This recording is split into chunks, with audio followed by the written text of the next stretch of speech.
তো বর্তমানে আপনারা অনেকেই চাইছেন ডিলে বার্থ সার্টিফিকেট অর্থাৎ দেরিতে জন্ম সার্টিফিকেট তৈরি করার জন্য, বিশেষ করে যাদের জন্ম বাড়িতে হয়েছে অর্থাৎ কোনো হসপিটালে হয়নি বা কোনো নার্সিং হোমে হয়নি, বাড়িতে হয়েছে, তারা কিন্তু চাইছেন যে জন্ম সার্টিফিকেট তৈরি করবেন। পাশাপাশি অনেকেই এমন রয়েছেন হসপিটাল বা নার্সিং হোমে জন্ম নিয়েছেন কিন্তু তাদেরও এখনো পর্যন্ত জন্ম সার্টিফিকেট তৈরি হয়নি। পাশাপাশি এই ভিডিওতে আপনাদের দাইমা সার্টিফিকেট বা ধাত্রী সার্টিফিকেট কিভাবে পেতে হয় বা তার জন্য কিভাবে অ্যাপ্লিকেশন করতে হয় সেই পদ্ধতিও দেখাবো। যদি আপনার বাড়িতে জন্ম হয়ে থাকে সেক্ষেত্রে কিন্তু ধাত্রী সার্টিফিকেট আপনার অবশ্যই লাগবে, অর্থাৎ দাইমা সার্টিফিকেট যেটাকে বলা হয় সেটা কিন্তু অবশ্যই লাগবে। কারণ আপনার জন্ম হসপিটালে হয়নি বা নার্সিং হোমে হয়নি, সেক্ষেত্রে প্রমাণ হিসাবে আপনাকে দাইমা সার্টিফিকেট অথবা ধাত্রী সার্টিফিকেট দিতে হবে। আর পাশাপাশি যদি আপনি চাইছেন এখন বর্তমান সময়ে যাদের কাছে জন্ম সার্টিফিকেট নেই, ডিলে বার্থ সার্টিফিকেট তৈরি করবেন, তারা কিভাবে তৈরি করবেন, তার জন্য কোন কোন ডকুমেন্ট লাগবে, সম্পূর্ণ ডকুমেন্টের লিস্ট আজকের ভিডিওতে আপনাদের দেখাবো। এর আগেও দেখিয়েছি, আজকে আরো নতুন ফরম্যাটে দেখাচ্ছে আপনাদের। বর্তমানে এ টু জেড ডকুমেন্টের লিস্ট দেখাবো। বর্তমানে যদি আপনি ডিলে বার্থ সার্টিফিকেট তৈরি করতে চান সেক্ষেত্রে কোন কোন ডকুমেন্টের প্রয়োজন পড়বে, কোথায় আপনি জমা করবেন। আশা করি ভিডিওটি আপনাদের প্রত্যেকেরই কাজে আসবে। শুরু থেকে শেষ পর্যন্ত অবশ্যই দেখবেন। ভিডিওটি ভালো লাগলে লাইক করবেন, চ্যানেলটিকে সাবস্ক্রাইব করে পাশে রাখা বেল আইকনটি প্রেস করে নোটিফিকেশন অল করে রাখবেন, সবার সুবিধার্থে ভিডিওটি শেয়ার করবেন। তো চলুন শুরু করি। তো প্রথমেই আপনাদের দেখাই যে ডিলে বার্থ সার্টিফিকেট তৈরি করতে গেলে বর্তমানে কোন কোন ডকুমেন্টের প্রয়োজন বা কারা কারা আবেদন করতে পারবে। এর পরবর্তী আপনাদের দেখাবো ধাত্রী সার্টিফিকেট বা দাইমা সার্টিফিকেটের জন্য আপনারা কিভাবে অ্যাপ্লাই করবেন, সেই ফর্ম আপনারা কোথায় পাবেন, সেটাও কিন্তু অনেকের জন্যই প্রয়োজনীয়। আর ডিলে বার্থ সার্টিফিকেট তৈরি করতে গেলে কিন্তু ধাত্রী সার্টিফিকেট অনেকের প্রয়োজন পড়বে যাদের বাড়িতে জন্ম হয়েছিল। এখানে আপনাদের একটা পিডিএফ দেখাচ্ছি যেখানে কিন্তু দেরিতে জন্ম সার্টিফিকেট যারা তৈরি করবেন তাদের জন্য কোন কোন ডকুমেন্ট লাগবে বিস্তারিত ডকুমেন্টের লিস্ট দেওয়া রয়েছে, আপনারা চাইলে স্ক্রিনশট করে নিতে পারেন। তো দেখুন, নতুন ভাবে জন্ম সার্টিফিকেটের জন্য আবেদন। তো প্রথমত রয়েছে, সর্বপ্রথম আপনার জন্ম তারিখ হতে হবে 1989 সালের 1 জুলাইয়ের পরে। এই ডেটটা এখন হয়তো আগে পরে হতে পারে, কিন্তু 1989 সালের 1 জুলাইয়ের পরে আপনি যদি জন্মগ্রহণ করেন সেক্ষেত্রে কিন্তু আপনি ডিলে বার্থ সার্টিফিকেটের জন্য আবেদন করতে পারবেন। বাকি যদি অন্যরা চাইছেন জন্ম সার্টিফিকেট তৈরি করবেন তাহলে ফার্স্ট ক্লাস জুডিশিয়াল ম্যাজিস্ট্রেটের মাধ্যমে অ্যাফিডেভিটের মাধ্যমে জন্ম সার্টিফিকেট তৈরির জন্য আবেদন করতে পারেন। ঠিক আছে। পরবর্তী দ্বিতীয় হলো, পঞ্চায়েত বা পৌরসভায় জন্ম নিবন্ধীকরণ রেজিস্টারে আপনার নাম নথিভুক্ত করা হয়নি এইরকম একটা শংসাপত্র দিতে হবে। অর্থাৎ যদি আপনি পঞ্চায়েতের বাসিন্দা হন সেক্ষেত্রে পঞ্চায়েত থেকে, যদি আপনি পৌরসভার বাসিন্দা হন সেক্ষেত্রে পৌরসভা থেকে কিন্তু একটা শংসাপত্র নিতে হবে। 3 নাম্বার রয়েছে, এই মর্মে ফার্স্ট ক্লাস ম্যাজিস্ট্রেটের একটা অ্যাফিডেভিট করতে হবে, যেটা প্রথমে বললাম ফার্স্ট ক্লাস জুডিশিয়াল ম্যাজিস্ট্রেটের একটা অ্যাফিডেভিট করতে হবে, সেটা আপনারা উকিল মারফত করে নিতে পারবেন।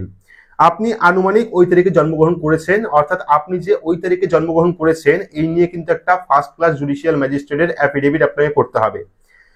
তার জন্য লাগবে এবার তার জন্য লাগবে পঞ্চায়েত বা পৌরসভার শংসাপত্র, অর্থাৎ প্রথমটা যেটা বললাম সেই শংসাপত্র লাগবে।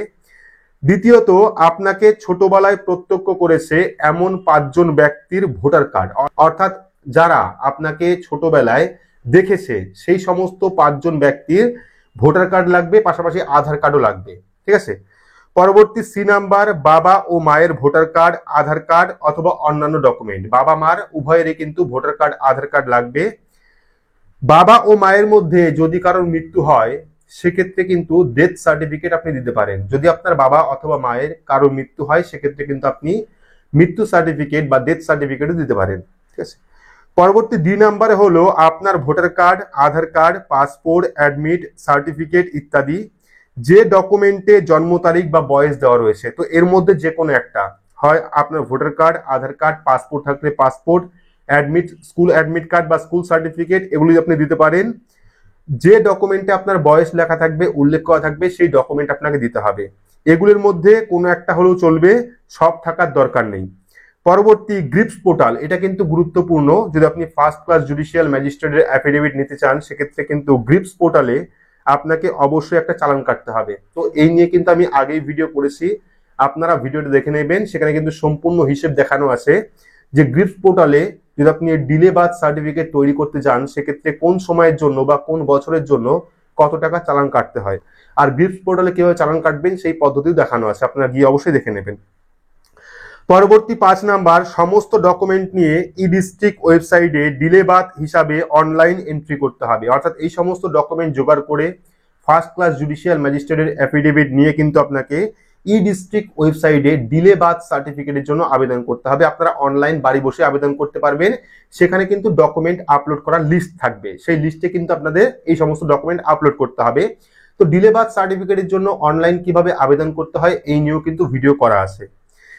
পরবর্তী সবকিছু সাবমিট হয়ে গেলে এআরএন নাম্বার যুক্ত একটা অ্যাকনলেজমেন্ট স্লিপ আপনি পাবেন। অর্থাৎ আপনি যে ফর্মটা সাবমিট করলেন তার একটা স্লিপ আপনি পেয়ে যাবেন, সেটা দিয়ে পরবর্তী সময় আপনি স্ট্যাটাস চেক করতে পারবেন। পরবর্তী এই অ্যাকনলেজমেন্ট সহ সমস্ত ডকুমেন্টের জেরক্স নিয়ে বিডিও অফিসে এই ডিপার্টমেন্টে, অর্থাৎ যে বার্থ অ্যান্ড ডেট সার্টিফিকেটের যে ডিপার্টমেন্ট রয়েছে সেই ডিপার্টমেন্টের অফিসারের কাছে কিন্তু জমা করতে হবে। রিসিপ্ট সেকশনে সমস্ত কিছু জমা করতে হবে। অর্থাৎ আপনাকে বিডিওতে গিয়ে জন্ম মৃত্যুর যে কাজ হয় সেখানে গিয়ে কিন্তু আপনাকে সমস্ত যে সার্টিফিকেটগুলি রয়েছে বা সমস্ত ডকুমেন্টগুলি রয়েছে সেগুলি কিন্তু জমা করতে হবে। 7 নাম্বার, সমস্ত কিছু ঠিকঠাক থাকলে কিছুদিন পরে কিন্তু ই ডিস্ট্রিক্ট ওয়েবসাইট থেকে এসডিও সাহেবের একটা পারমিশন আপনি পাবেন। অর্থাৎ এর জন্য কিন্তু এসডিও সাহেবের পারমিশন লাগবে। তো বর্তমানে কিন্তু বহু এরকম কেস দেখা গেছে যেখানে কিন্তু জন্ম মৃত্যু সার্টিফিকেট তৈরি করার জন্য অনেকে কেসও খেয়েছেন, অনেক পঞ্চায়েতও রয়েছে এর মধ্যে, অর্থাৎ ভুয়োভাবে সার্টিফিকেট তৈরি করে দিয়েছেন। এই নিয়ে কয়েকদিন আগেই কিন্তু বিভিন্ন রিপোর্ট এসছে, বিভিন্ন খবর এসছে। তাই যদি আপনি সত্যিকারের ভারতীয় বাসিন্দা হয়ে থাকেন এবং যদি আপনি সত্যিকারের ভারতীয় নাগরিক হয়ে থাকেন, যদি আপনার কাছে প্রপার ডকুমেন্ট থাকে, সেক্ষেত্রে কিন্তু আপনি অবশ্যই চেষ্টা করতে পারেন ডিলে বার্থ সার্টিফিকেট তৈরি করার জন্য। শুধুমাত্র আজকের এই ভিডিওতে দেখাচ্ছি যে ডিলে বার্থ সার্টিফিকেট করার জন্য কোন কোন ডকুমেন্টের প্রয়োজন হবে। ঠিক আছে, সবার ক্ষেত্রে অ্যাপ্লিকেবল নাও হতে পারে, সবাই কিন্তু ডিলে বার্থ সার্টিফিকেট নাও পেতে পারে। পরবর্তী এসডিও সাহেবের পারমিশনটা নিয়ে জন্ম মৃত্যু ওয়েবসাইটে আবার জন্ম সার্টিফিকেটের জন্য আবেদন করতে হবে। এন্ট্রি করলে এআরএন নাম্বার পড়বে, ওই সমস্ত নাম্বার সহ পঞ্চায়েত বা পৌরসভায় জন্ম মৃত্যু অফিসের কাছে সমস্ত ডকুমেন্ট জমা করতে হবে, অথবা পঞ্চায়েত বা পৌরসভায় জন্ম মৃত্যু অফিসারের কাছে এই সমস্ত ডকুমেন্ট জমা দিলে কিন্তু তারা আপনার হয়ে এন্ট্রি করে দেবে। তো এই যে ডকুমেন্টের লিস্টটা দিয়েছে, এই ডকুমেন্টের লিস্ট দিয়ে কিন্তু একজন ব্যক্তি অ্যাপ্লাই করেছিল এবং তার জন্ম সার্টিফিকেট তৈরি হয়ে গেছে এবং সেই কিন্তু এই ডকুমেন্টের লিস্টটা প্রকাশ করেছে। 9 নম্বর রয়েছে, কিছুদিন পরে আপনার মোবাইলে জন্মের সার্টিফিকেটের লিঙ্ক চলে আসবে। আপনি যে কোনো কম্পিউটার সেন্টারে ওটিপি নিতে পারবেন, অর্থাৎ আপনি চাইলে বাড়িতে বসেও সেটা প্রিন্ট আউট করে বের করতে পারবেন। তো এইগুলো হলো ডকুমেন্টের লিস্ট। পরবর্তী বলা হয়েছে এই সমস্ত ডকুমেন্ট নিয়ে বিডিও অফিসে জমা করতে হবে। তো যে সমস্ত ডকুমেন্টের কথা বললাম বা ফার্স্ট ক্লাস জুডিশিয়াল ম্যাজিস্ট্রেটের জন্য কোন কোন ডকুমেন্ট লাগে সেটা আপনাদের বললাম। এই সমস্ত ডকুমেন্ট যদি জোগাড় করতে পারেন এবং সঠিক পদ্ধতিতে অ্যাপ্লাই করতে পারেন, সেক্ষেত্রে কিন্তু আপনি ডিলে বার্থ সার্টিফিকেট পেতে পারেন, অর্থাৎ দেরিতে জন্ম সার্টিফিকেট পেতে পারেন। এইবার অনেকেই প্রশ্ন করছিলেন ধাত্রী সার্টিফিকেটের বিষয়ে। অর্থাৎ আপনারা দেখবেন আগেরকার যে সমস্ত বাচ্চা রয়েছে যাদের বাড়িতে জন্ম হয়েছে, অর্থাৎ হসপিটাল বা নার্সিং হোমে হয়নি, বাড়িতে জন্ম হয়েছে, সেক্ষেত্রে কিন্তু ধাত্রী সার্টিফিকেট বা দাইমা সার্টিফিকেটের প্রয়োজন পড়ে, অর্থাৎ তার জন্য অ্যাপ্লিকেশন করতে হয়।